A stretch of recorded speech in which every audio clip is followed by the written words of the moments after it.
Si Ginoong Jason Cainglet, ang Executive Director po ng grupong Sinag. Good morning po, sir.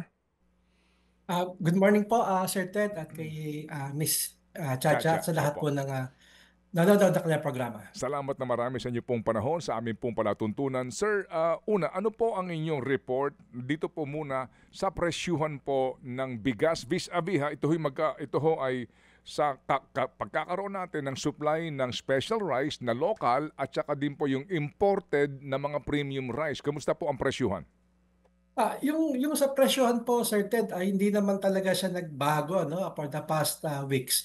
May mga threats yung importers because of the import ban, pero as far as ang ating monitor, wala po siyang well, unang-una dapat walang pagtaas kasi nga sa same 15% pa rin naman yung taripa kahit mag-import ban ka.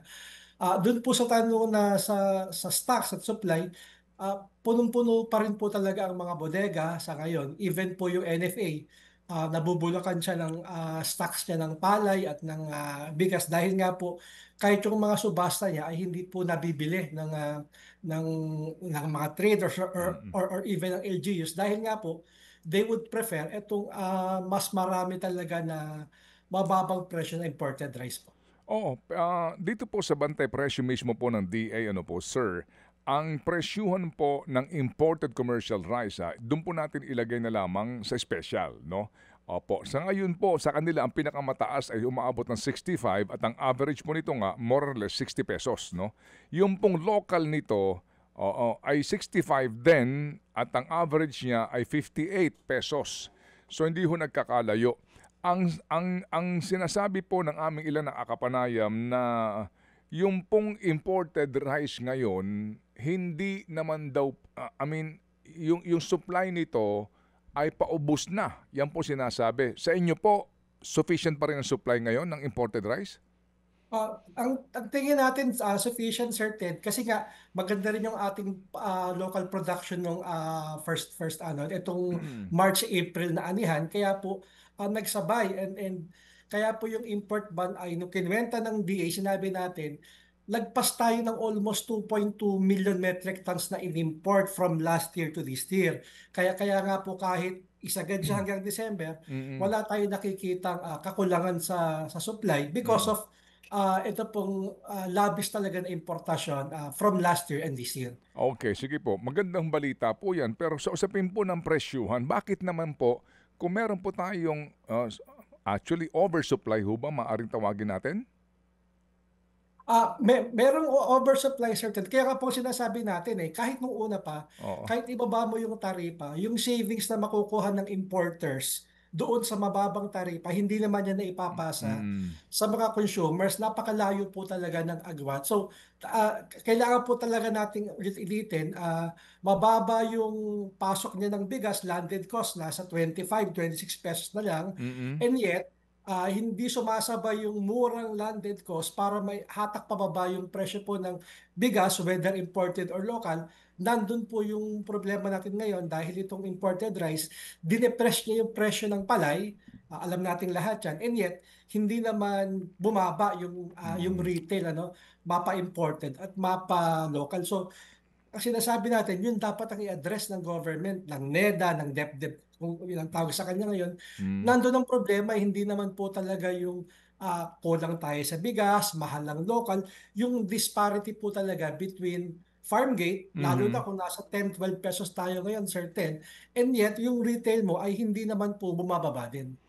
Yun nga po, no, kasi dito na ho tayo sa mas ano ho, no, mas mababang uri, no, if I may say so, yung premium tsaka well-milled, premium well-milled po pareho ito, imported tsaka ng local, hindi po naman siya bumagsak as expected nga nung una sa pagbaba po ng taripa. Sa ngayon po, nag-average ito, 60 pa rin mga kapatid ang pinakamataas po sa local, sa premium, at maging dito po sa imported, no?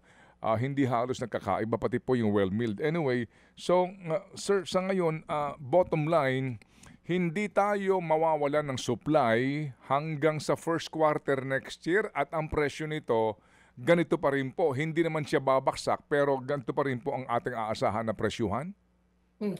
Dapat po certain kasi nga hindi naman Oo, nabago yung even okay. yung ibig sabihin yung nakuha ng traders at millers sa local, Mm. mababa na nga yung farm gate, yung imported hindi naman po tumaas ang presyo sa global market. In fact, ang tingin nila bababa pa, no? So, Mm. etong nasa 340, 350 dollars per metric tons, pag bumaba pa yan, baka sumadsad pa sa 24 ang landed cost po ng ating imported rice. So, as Mm. far as price, as far Mm. as stocks po, Mm. ay wala tayong magiging problema and by January nakaabang lang naman yung importers once lifted na import ban, papasok na po yung mga yung mga imports. Kaya yun ang ating concern para no, yung import ban while noble yung intentions niya, hindi naman niya binago yung presyohan. Kaya pagdating ng anihan next year, March, April, yun naman ang problemahin ng ating mga farmers kung magkano yung Okay. bibilin sa kanila ng mga millers dahil nga Mm. in fairness sa ating mga local millers, certain, hindi talaga nila pwedeng itaas yung farm gate sa presyo ngayon ng NFA na 17 sa wet, 23 sa dry dahil nga po ang lens nila ay magkano ba yung wholesale Mm. price ng Mm. imported Mm. sa presyohan po. Kaya nakabatay din talaga sila magkano sila magko-compete sa Mm. presyo po ng imported rice. Okay, pero mukha po yata ngayon sa Sir Jason, ngayon yata wala pang desisyon ang DA at ang economic managers natin sa kung magkano magiging taripa kapag po na-lift na ang ban sa importasyon. Di po ba by January supposed to be, no? Ang ginawa nila certain meron ng EO 105 ano calibrated yung ano raw ano yung adjustment sa tariff. Ibig sabihin yung 15% pinakamababa na yan, maximum is 35 pero yun nakabatay sa kung tataas ang presyo ng imported rice tsaka sila mag-a-adjust ng tariff 5% so 5% so pag tumaas ng pag bumaba ng 5%, yun, pwede nilang itaas yung taripa by 5%. It's complicated sa napakasimpleng bagay sana. Ang sinasabi po natin, nung July last year, nung ipinatupad itong tariff reduction, sinasabi nila merong emergency situation. Tanggap natin yun dahil at that time certain, nasa 650, $660 per metric tons yung presyo ng bigas sa pandaigdigang pamilihan.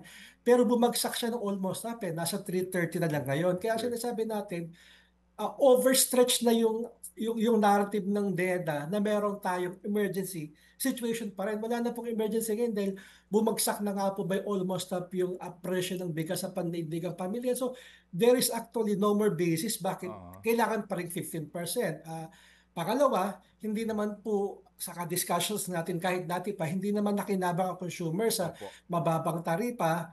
Pangatlo, ito nga po ang problema ngayon ng ating mga farmers, daus-dus yung farm gate price. At pangapat po, even government ay nalugi siya ng 25 billion since binaba yung tariff, yung kanyang foregone revenue. So, kahit po sa nating tingnan, Sir Ted, mapa-producer, mapa-consumer, mapa-gobyerno, Mm. talagang talo siya no, sa pagbaba ng tariff. And we just don't understand bakit pinipilit ng NEDA na maging 15% yung basis when in fact dapat 35% tayo. Doon ka mag-adjust. Pag talagang sumipa ang presyo po ng bigas sa global Mm. market, Mm. then might, you Opo, can adjust opo. the tariff kung kakailanganin. Pero ngayon po talaga, wala pong basis na Opo. i-retain yung 15% po, certain. Okay, sige po. So kaya ko nga sinabi na hindi pa nga sigurado kasi depende pa sa mga factors kapag dumating na yung importation season no na mangyayari. So sa ngayon sir no, wala na hong halos umaani di po ba? Planting season na supposed to be, right, Sir Jason?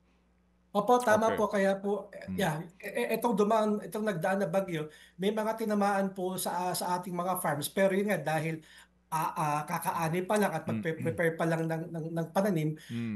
madaling maka-adjust kasi it's a matter Opo. of providing yung mga bini sa ating farmers Mm. para makapagsimula uli silang magpunla po sa kanilang sakahan. Opo, pero yung nga po no, tapos na rin po yung buying season usual na nangyayari. Ano po naging average ng pagbili po ng traders dito po sa ating palay farmers per kilo po ng wheat? Kasi po sa NFA naman alam po naman natin they have a threshold.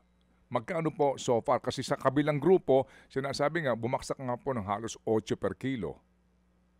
Sa average, Sir Ted, naglalaro talaga siya between 10 to 12 pesos, ano? Ang kailangan din po sanang maintindihan ng mga nakikinig at nanonood, magkano po ba yung gastos ng farmer sa kanyang pagsasaka, no, sa palay? Mismong PSA ang sinasabi niya, ang average cost is 15.60. Ibig sabihin, 15 pesos, ilagay na sa 15 pesos para mas madali ang kalkulasyon.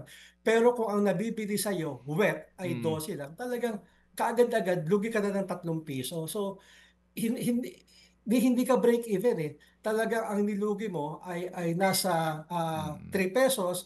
Ang average yield mo is 4,000 metric tons. Ano? Ibig sabihin, masyadong lugi ka agad ng Opo. 12,000 to 15,000 per hectare sa ating mga farmers po sa presyuhan po ng palay ngayong anihan. Opo, sige po. So ito hong executive order naman para po doon sa pag-oobliga sa mga LGUs, ano po, and government agencies na bumili po ng palay sa mga farmers natin. Oo, ano po ang inyong reaksyon po naman doon?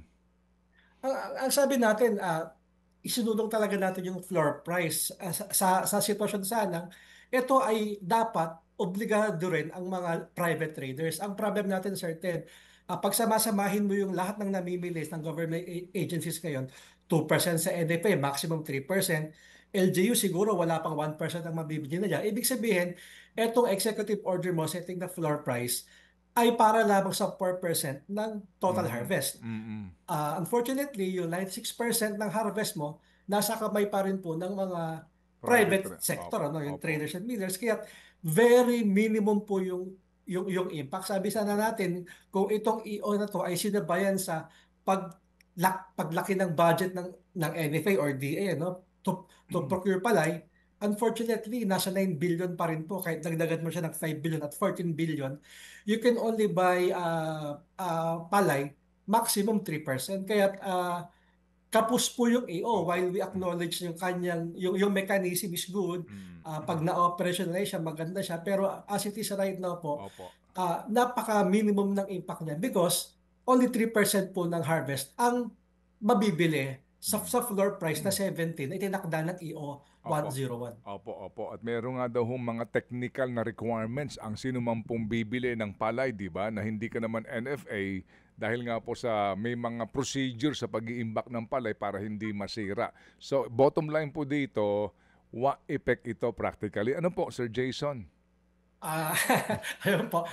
Sabihin natin very minimum Okay. ang effect niya, Sir Ted. May Opo. mga Mm-mm. LGUs naman talagang namimili and Mm. kahit yung NFA, pagkausap mo sila, they can only do so much kasi Opo. nga limited yung budget.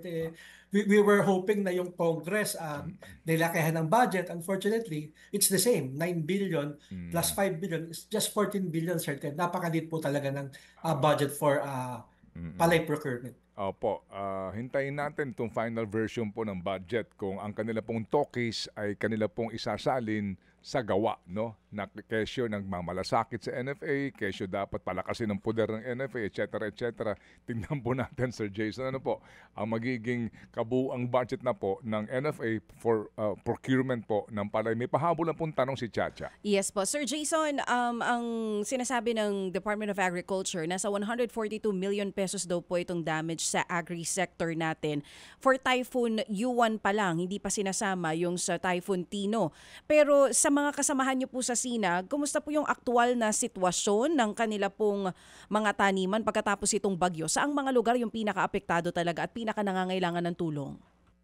Ang hindi pa po nauulat sa atin, ano, yung aquaculture natin, yung mga magbabangus, Mhm. talagang almost wipe out talaga. Kaya pag nagpunta ka ng Dagupan, talagang kala mo piyesta, no? Binebenta yung bangus, 60 pesos, 70 pesos per kilo. Kasi talaga pong nagsiapaw, nasira po yung mga fish pen, Mhm. yung mga kanilang mga cages. Kaya um, sa ngayon po ang talagang tinamaan tingin natin itong ating aquaculture. Pangalawa, yung corn sector po. Medyo tinamaan sila. At pangatlo, even yung poultry sa Visayas po, no, dahil may tino na, may yuwan pa, talagang malaki po yung naging damage. Sa atin naman, Sir Ted, Miss Chacha, Oo. yung bagyo, natural phenomenon niya. No? Ang importante talaga ay matapos itong mga delubyo, paano nakaka-recover. Again, sabi nga ni Sir Ted, walk your talk. kung merong pondo, imbes na napunta sa mga flood control projects yan, kung may mga pondo po, mas mabilis, mas maaga makakabangon po ang ating mga local producers. Kasi even Vietnam, ano, yung Tino pumunta sa kanila, no, yung Thailand, binabagyo rin. Ang lagi pong sukatan natin, bakit tayo napakabagal at napakatagal bago makarecover po yung sektor.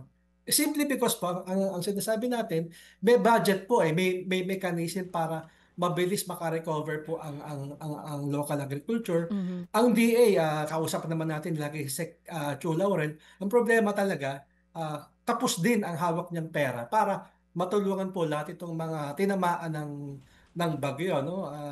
Talagang yung sa poultry, hindi pa po nababalita, talagang malaki yung damage. Pero Mhm. again, sana hindi siya maging basis to increase prices and even import again dahil bumabaha rin po. Bukod sa bigas, bumabaha po tayo ng cheap imported chicken and pork. Marami pong baboy, manok, bigas dahil yan po lahat ay under EO 62.